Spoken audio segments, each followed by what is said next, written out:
Thanks everybody for attending. I hope you're all having a good time at B-Sides Calgary. Wanted to give a good big shout out to the organizers and the sponsors.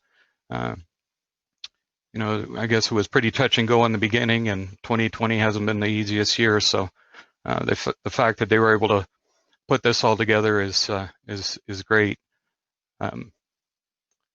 So today I wanted to talk about threat hunting, and there's a lot of things when it comes to threat hunting. When you look online, there's tons of different information, open source stuff, vendor related stuff, and so what I'm hoping to do with this presentation is just kind of whittle it down to some of the basics. Introduce you to some tools that I have found personally that really made the whole concept make sense, or make more sense. And and some of the tools and documents that I talk about during the presentation, I've added a reference section to the end. So even though we may touch on them, I'll show you some examples. A lot of the stuff will be in the reference section. So when you get the presentation, at the end of the conference, you'll be able to go check them out. Let's see here. So a little about me. I think in total, just over 20 years experience in IT and information security in both the public and private sectors. And probably the last 12 years, I've focused on network security, hunting, and digital forensics and incident response. Currently, I lead the hunting and forensics program for AECOM's Corporate Cybersecurity Operations Center. Back 12 years ago when I started, there was maybe 3 people on our team. One of them was the CISO, and one person looked after endpoints, and I looked after the network security. And that was, I think we're in somewhere in 50,000 computers in 120 different countries. So if I twitch or something, you'll know why. It's been a long go, but now it's a lot better. The team's a lot bigger, and it's and we have some more coverage across all the time zones. So my certifications, you can see there. I have a great interest in a lot of things related to security. So you can see I kind of dip my hands in a lot of different areas, between forensics and reverse engineering and pen testing, and of course incident response. I know we only have just under an hour, so I'm hoping to have a bit of time at the end for questions. But I threw my contact information up. If we don't have time for questions, feel free to reach out to me either during the conference or after the conference if you have any questions or anything like that. So let me see here. A little bit on the agenda. So we'll talk about a little bit about what is threat hunting. We'll touch on the threat hunting cycle. Some of the things I think that that you should focus on when you're hunting. As I mentioned before, there's a lot of really good stuff out there. A lot of really smart people have gone to a lot of effort to put together frameworks and documents and all sorts of different things that, like I said, it starts to bring it all into perspective and makes it easier to manage. I'll talk a little about some tips and tricks that I've kind of come across over my time, hunting and some of it, there's some of an overlap with the incident response, but you know, it kind of ties in together. And like I said, I'll go over some of the tools and documents that you know, that I've referenced during the talk.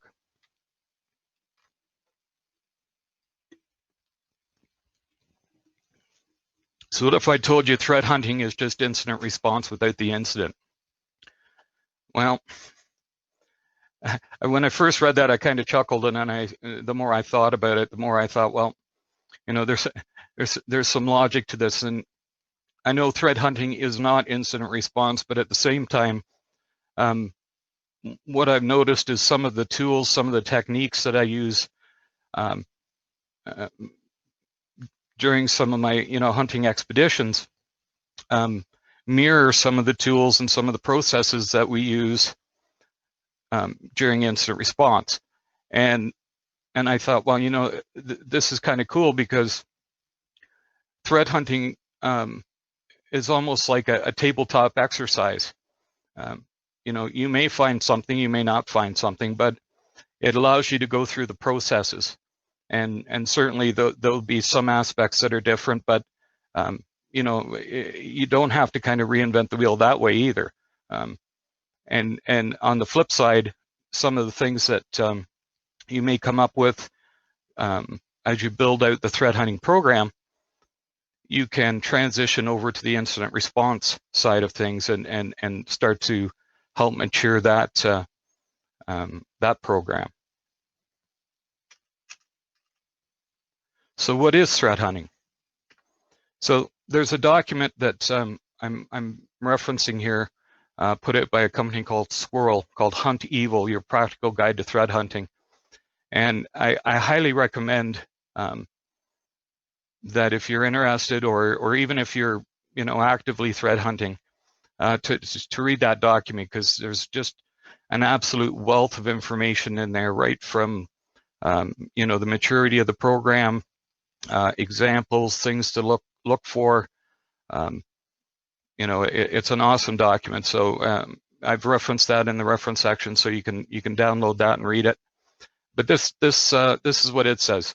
Threat hunting is the human-driven, proactive, and iterative search through networks, endpoints, or data sets in order to detect malicious, suspicious, or risky activities that have evaded detection by existing automated tools. So I've underlined a couple things. One is human-driven. I'm a huge believer that when it comes to threat hunting, you're hunting for what you don't know, and you know, you can't have, you can't necessarily have an appliance or a piece of software do that. Sometimes you know, it just takes the human to take a look at it, analyze it, and you know, make the decision as to whether it's a false positive or actual malicious activity. You can use the tools to collect data and, you know, crunch data, especially large amounts of data, have it displayed in different ways, but it really comes back to the human taking a look at that and kind of making a judgment call.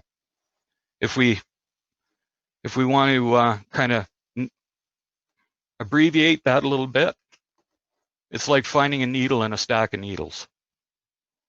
You know, attackers, as I'll cover later on,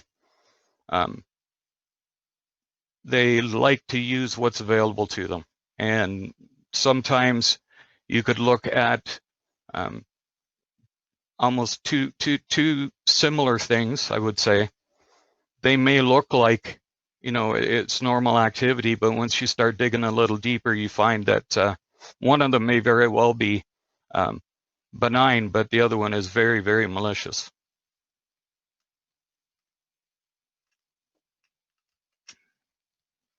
So to look a little bit at the threat hunting cycle, I guess a really high level, one of the first things you want to do is conduct research. And I'm going to break down these a little bit more, so I'm going to kind of just cover them real quick. Next step, you're going to develop a hypothesis. There's so many things that you could look for and so many places that you could look. You need to kind of, narrow it down to something relatively specific. Next thing, once you know what you're looking for, you go and collect the data, analyze the data, and then you'll end up with some outcomes from that analysis. So prior to starting all of that, and this again is another thing that I think is probably hugely important to kind of get an understanding of, and sometimes it's easier said than done depending on the size of the organization. But understanding what your crown jewels are. What is the most important thing to your organization? Ingress and egress points. Where are your computer, or where are your users going out to the internet? If you happen to have DMZs, internal, external, but especially the external, where do you have access coming into your network? And hopefully your access into your network is actually going into a DMZ and not to a system on the internal side of the network. You want to know what sort of operating systems you have, applications,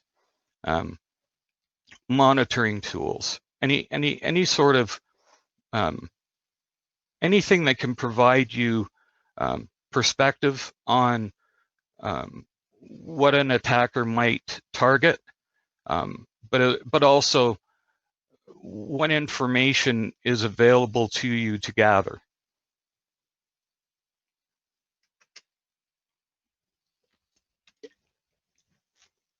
So on the research side of things, you want to ask yourself some questions here. Who are the threat actors?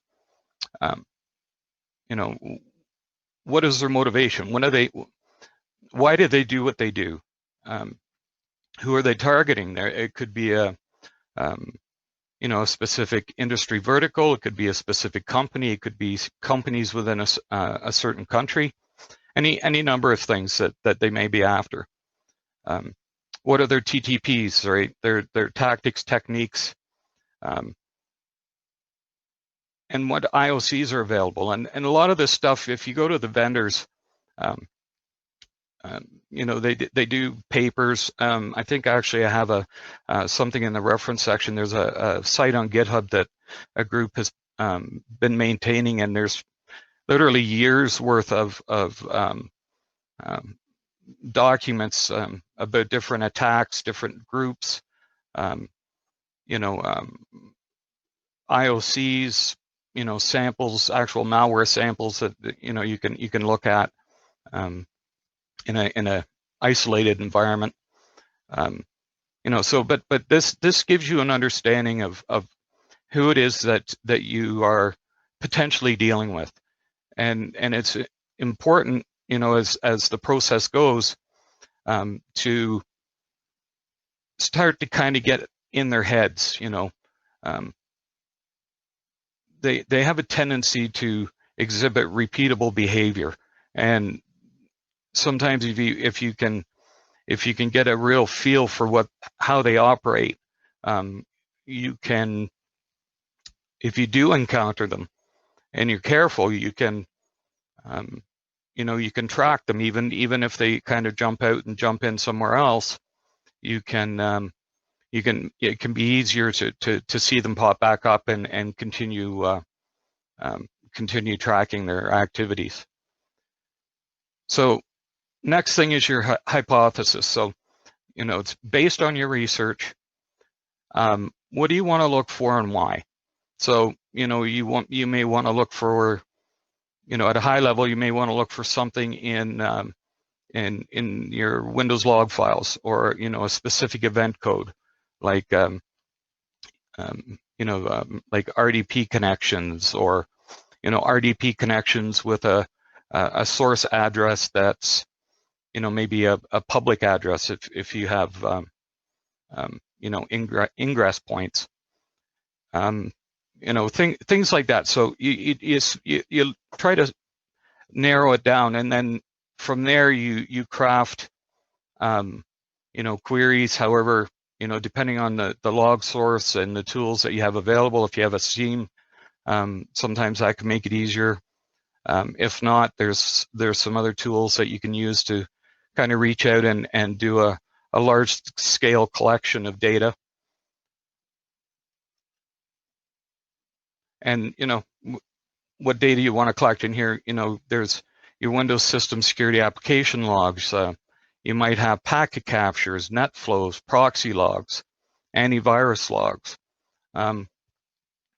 endpoint protection logs, PowerShell logs, sysmon logs, even registry artifacts.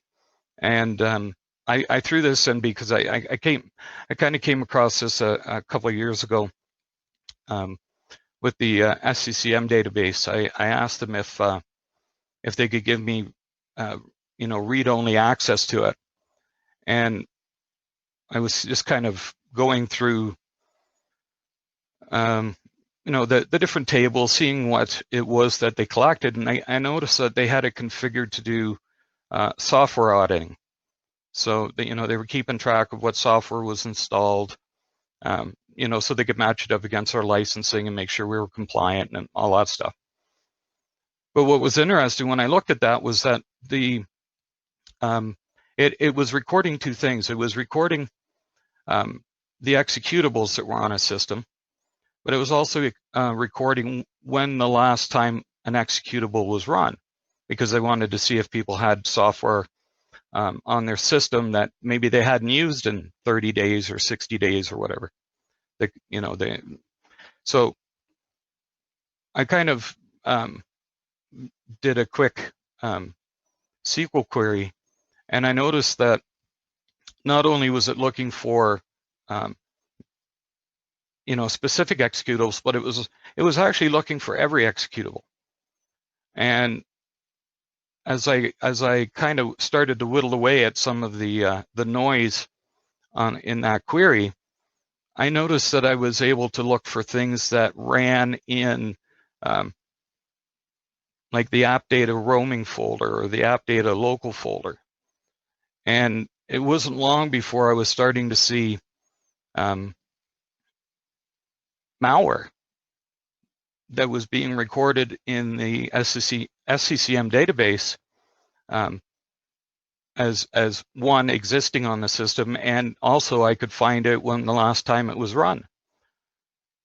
And then once you have that little nugget of information, you can go to the system and take a look at it. And there were instances where we found things like keyloggers and stuff like that that had been running for a long time, and the antivirus software had either not picked it up, or they were cycling new versions of the executable just prior to the AV detecting the old one. So sometimes you would see in the AV logs, you would see one system, you would see 200 or 300 detections for the same thing, but when you went and looked, what it was doing, it was detecting yesterday's malware, not today's.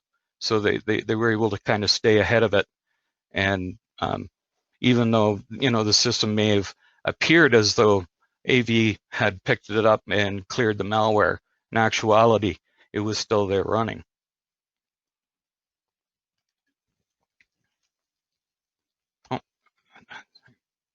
So this I think is probably the biggest component of the hunting, is the analyzing the data, and curiosity is the key with this. There's not necessarily one right way to do this, but you really need to keep an open mind and think outside the box. It's one of those things where it's about part knowledge, part intuition, part gut feeling, but it's the type of thing that evolves over time. The more times the more scenarios you go through, the more times you see things, you start to think about them in a different way. you know, and it just kind of grows out of that.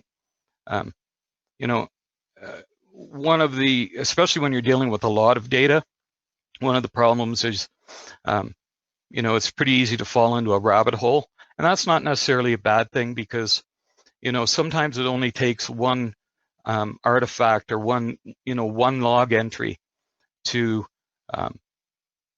you know, send you on a journey that's going to lead to, you know, you phoning up the incident response manager at 5 o'clock on a Friday afternoon and saying, yeah, you can forget about your weekend. On the flip side, you can get down pretty deep and it's hard to find your way back out. So you need to really watch how you do that, because, you know, I know there are times there, you know, I was absolutely sure I was looking at something malicious, and I spent, you know, the better part of 2, 3, 4 hours drilling down and analyzing and gathering more and more data just to find out that it was in fact, you know, benign. So, but that was just one of the many rabbit holes. So, you know, you need to kind of be able to back your way out, go on to the next step, and investigate the next artifact. When it comes to tooling, again, it depends on the size and the format of your data set. You know, I've used Excel, I've used, you know, if I have a large number of text files or CSV files sometimes, and I'm looking for strings, sometimes I'll use the I'll use Notepad++ and the search search files, and I'll just point it at a directory and say, you know, show me everything with, you know, cmd.exe, or show me everything with PowerShell. And, you know, it'll kind of chew through the files and identify any lines that have those identifiers. You know, the strings program, part of sysinternals, that's another good tool for going through, especially really large files. And, you know, another one that I've relatively recently got involved with was some frameworks that involve Juniper Notebooks. And the nice thing about Juniper Notebooks is that you can, I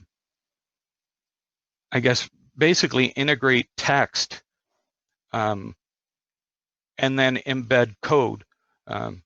Primarily, it's Python, but they have the ability to, you know, tie in, I think, PowerShell now as well. So a couple of the frameworks, actually, and one specifically that I'm going to go over later, uses this format to not only document, you know, all of these parts of the cycle, but also allow you. They also put in the code that brings, you know, imports the data, you know, allows you to run the analysis of the data, document your outcomes. It's when I show you, it's actually really cool. It ties this whole cycle in, and most importantly, it does so in a way that allows you to, you know, create a process that's repeatable. You know, like any process, you have the ability to tweak it, make it more efficient. But, you know, one thing with hunting is that you want to try to create something that's repeatable, especially as you know, if your hunting program grows, or if you don't necessarily have people that are full-time. You know, you might have somebody who might spend a day or half a day every week or every 2 weeks doing some hunting. You want to be able to point them to some, you know, playbooks that will allow them to kind of do that process and repeat that process over and over. So coming to the outcomes, again, there's many outcomes to threat hunting. Obviously, you know, if you do happen to find something during this process, you know, you're going to obviously spawn an incident.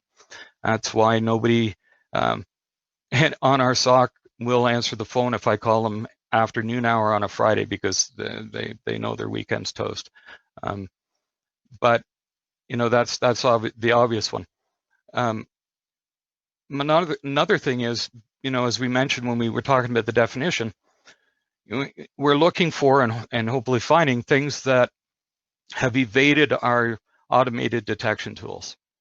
So one of the things that is a good outcome from this hunting process is, as we find things in the environment that are not being detected, we can work, either with our, with our SOC or with the tools or with the vendors to develop and or refine, the signature. So if that particular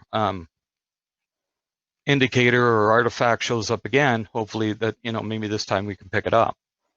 Now, this is something that I think is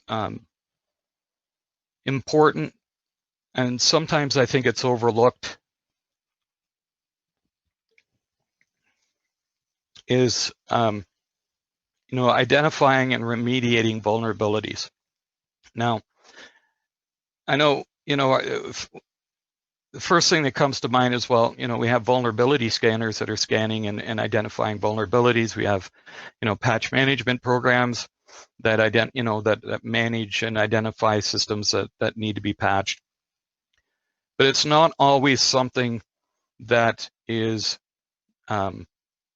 that can be picked up by those programs. I've done a lot of hunting. Certainly I may be looking on a system for malicious activity, but sometimes I'll just look around and see what it is that is available to someone. I assume that I'm an attacker and I already have access to a system. What is it that could be just sitting there that could provide me maybe my next step into the environment? And I'll later on I'll cover a few of those scenarios that I've run into over the years. The other useful thing with the threat hunting is identifying gaps.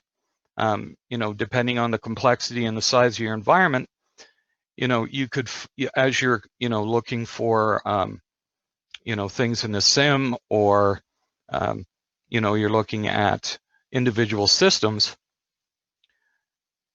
you may find things that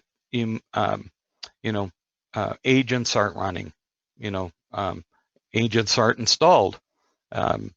You could end up that they're not communicating because the access control list between your network segments is not allowing it to communicate with its management server. Maybe you're not monitoring a certain segment of the network that you should be monitoring. Maybe you're finding systems you didn't even know you had. So that helps with working with the IT organization at large to to kind of tighten down, because the ultimate goal is certainly during the threat hunting process, your primary focus is to find the bad guys that may be lurking around in your network. But at the same time, you want to try to find some of these issues before they do. And if you can tighten them up, then that just gives them one less foothold when if they happen to get in. So do not try to detect obfuscated code. That's impossible. Instead, only try to detect the obfuscation. If you haven't noticed, I like the matrix, by the way.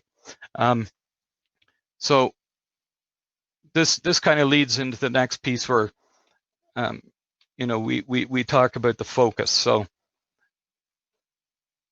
I'm sure a lot of people are familiar with the pyramid of pain, and what I look when I first saw this, it was like, that's really cool. And then when I started into the being more, getting more and more involved with the hunting, seeing how these different components, how important they were, really important to attackers, especially, you know, well-established, you know, in certain cases, nation-state attackers.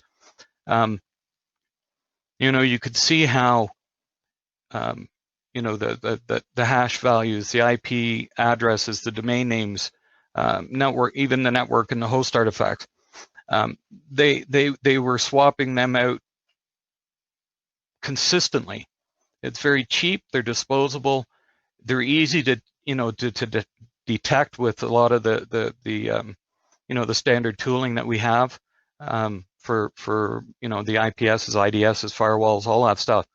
So, you know, and those tools are great for, you know, automating that process. But those top two sections, the tooling and the TTPs, those are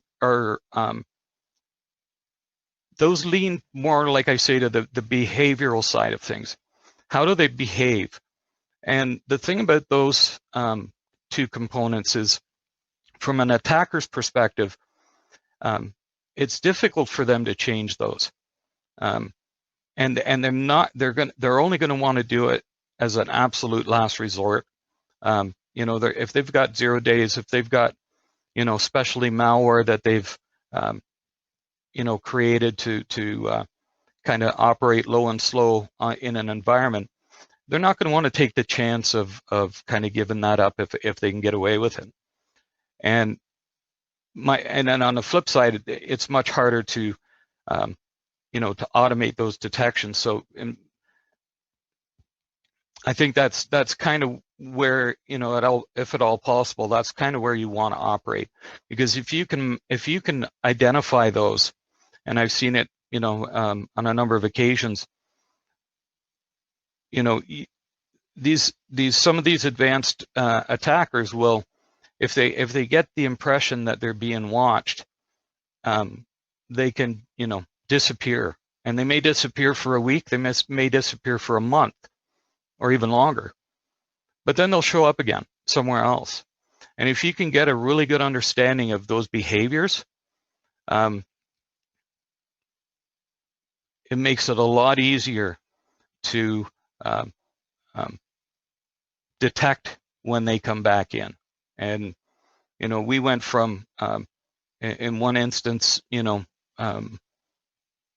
having involvement with an APT group where eventually they disappeared, and we thought we'd kicked them out, but we left some of the monitoring and stuff, and we at the time we were able to you know, create some signatures that were behavioral based, and I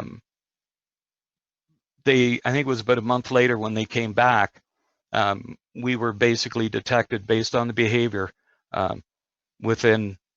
literally within minutes of them coming back in. So you know, that's a good place to be if you're hunting. So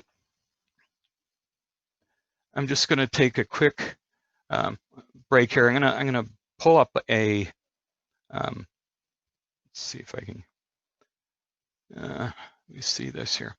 So I was going to show a few of these tools that, like I said, I found that really help make sense of stuff. One is the threat hunting project.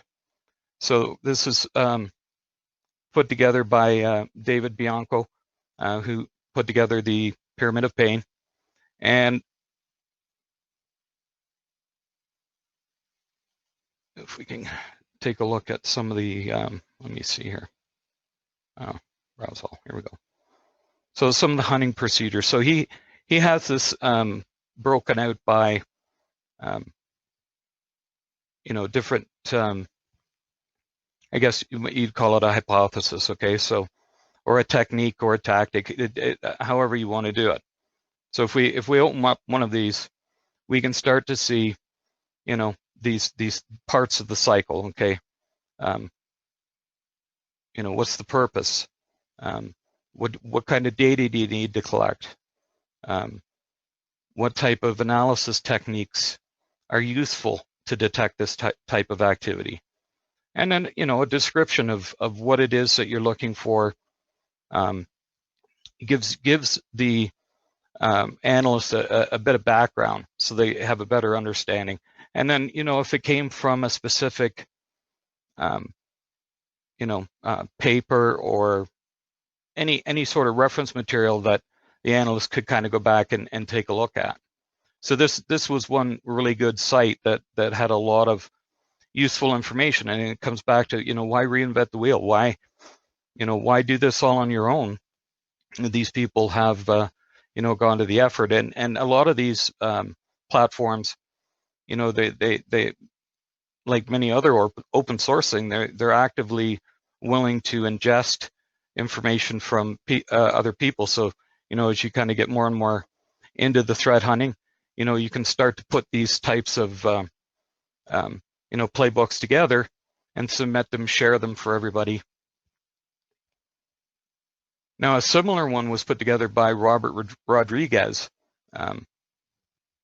and this one is one that I started working with a few months ago, and I really like it. It kind of seems to take it to a next level. But this one integrates the Juniper Notebook. So it ties it to the MITRE attack framework too, which is really cool. Just that looks like there's, here we go. So not only using this framework, you can, you know, work on notebooks, create playbooks that are tied to the attack framework, but you can also kind of do a kind of a collective overview and say, okay, if these are all of my playbooks, these, you can use the attack navigator view, which basically shows, you know, all of the tactics and techniques and stuff that MITRE has put together. You notice how some of them are highlighted. So now what you have is you can look at that whole big picture of all these tactics and techniques and instantly see which ones you have covered with your playbooks. So if you're you know, if you want to, rather than, you know, maybe do some hunting, you want to do some work on playbooks, you can then look at this and say, you know what, we've got all of this stuff here covered, but we haven't really done any work here. So let's see if we can create some playbooks and you know, start to kind of fill in the gaps that you might be missing in your program. And just to look at some of these, let's just look at see what this one, see if we can find one that's really.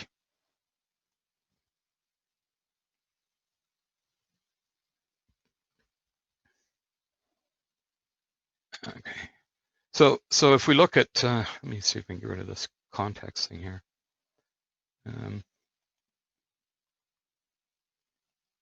So if we look at this again, you can see that cycle or that framework of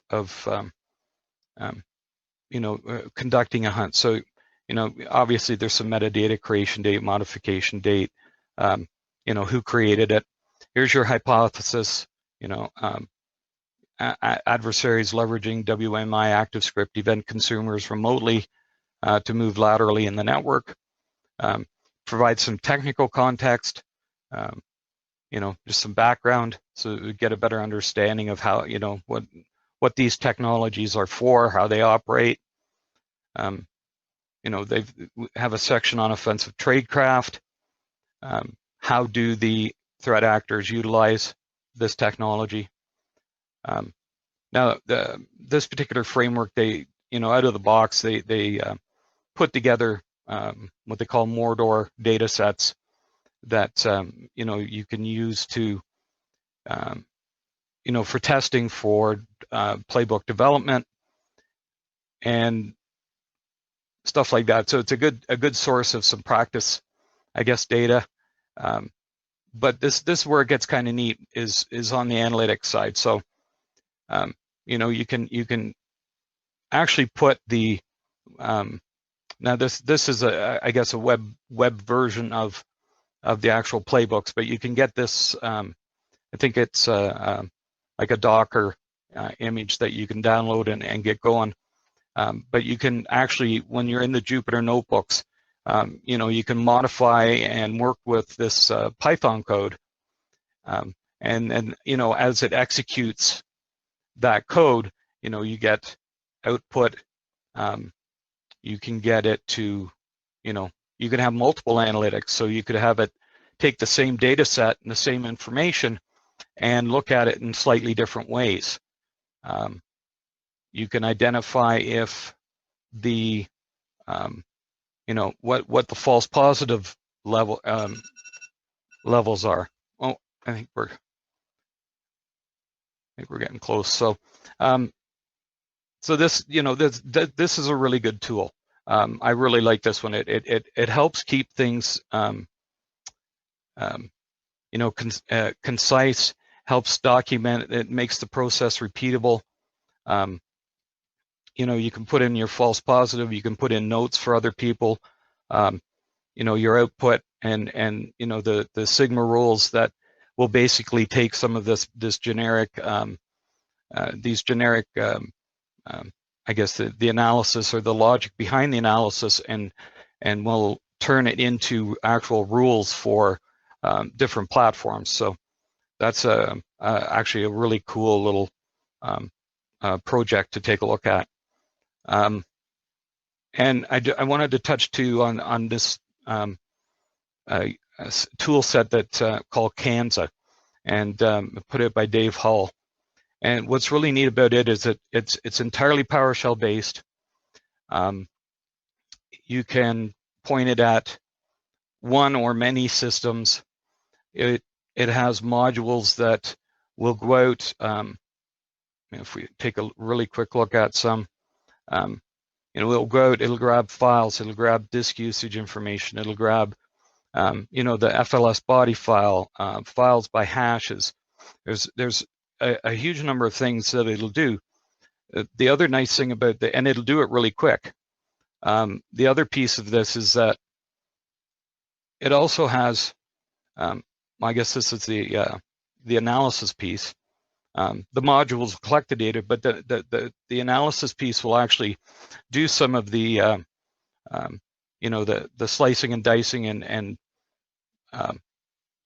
all that mundane legwork that you might have to do manually. It'll do that for you. And as this tool has evolved, they've also have the ability to, like as it stands, you can pull that all back into CSV files, but you can also take that and push it to like an elastic stack. So you can take all those machines that are reporting back, all that goes up into an elastic stack, or an instance, and then you can do an elastic search on it and slice it, dice it, whatever you want, whatever way you want. So I'm just going to jump back to this. Just some things, tips and tricks as we're that I've kind of run into during my experience hunting. Normal is the new not normal. Attackers I've noticed they tend to take the path of least resistance. And one of the best ways that they can do that is by just using the tools that are laying around on the system. Standard Windows admin tools, sysinternal tools, whatever they can find. And if they can the more they can make it look like a normal administrator's working away on a system, the harder it is to find. And it's often referred to as living off the land. They don't bring any special malware. They don't bring anything that might set off alarms and trigger that they're running around. They'll just use what's there, and they'll do that until they have no other choice but to bring in some alternate tools. And like I said before, find the vulnerabilities before the attacker does. Examining files on a system, it can expose vulnerabilities that a scanner might miss. And some of these examples, if you have a web server, look at the web config files. If they haven't been encrypted, there's a high probability that there's probably database names, you know, and you know, database usernames, database passwords, and then most likely they could be very complex, but they're still stuck in there in plain text. So if an attacker gets onto a web server, and I've seen them do this before, where you know they would get a web shell on there, and all they would do is search and stream out the contents of web config files, and they would just start collecting credentials. Things like exposed Citrix apps.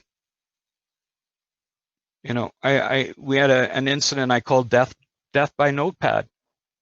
You wouldn't think, you know, Notepad could be dangerous, but I'll tell you, it's amazing what functionality is built into that. And you know, exposed SQL query windows. I think it was my PHP admin had a like a SQL query window that was built into it. I have a basic, I guess maybe a medium understanding of the whole SQL query language, but yeah, who knew you could write a string to a file? You would think it would be obvious. You know, you can query a database and write the contents to a file, but yeah, that was an interesting one. So you know, looks can be deceiving. You know, attackers are good at the art of deception. Like I said before, what appears to be normal can be in fact malicious. And here's an example. So I remember, you know, you have an analyst that looks at a data set of proxy logs. Notice a certain host communicating with a URL, but it's getting a 404 back, you know, page not found. Well, you know, there's two scenarios you might kind of immediately think. Well, there shouldn't be. It's highly likely that you know, maybe it used to be like a malicious site, and maybe somebody took it down, or maybe you know, maybe it's operating the way it's supposed to be. Who knows? You know, that's. But you know, upon further analysis, you know, we picked up that these sessions occurred about 5 minutes apart, and that raised flags right there. What are the odds, right? That to me sounds scripted. We obtained a packet capture, and it was discovered that yes, indeed, it was you know, a legitimate 404 page from a web server. But if you looked at the very bottom, there was a set of comments, and in that comment was a whole bunch of base 64 encoded commands.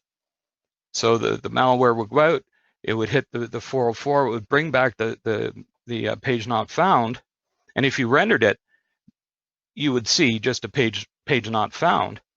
But if you went into the HTML and went right to the bottom, you would see where they embedded their C2 traffic, and it was just going back and, you know, pulling back whatever commands and then sending out whatever information they needed. Capability versus intent. Sometimes you want to take a look at an application's capability and determine if it can be used to perform functions beyond its original intent. And it doesn't have to necessarily be an exploit. And you know, that was another interesting scenario. You know, I mentioned earlier a little bit ago about the SQL interface. Well, the first thing that came through my mind was, well, that's not good. And you know, somebody could get access to the database or a series of databases. Well, they did actually use that interface, but it wasn't to access a database.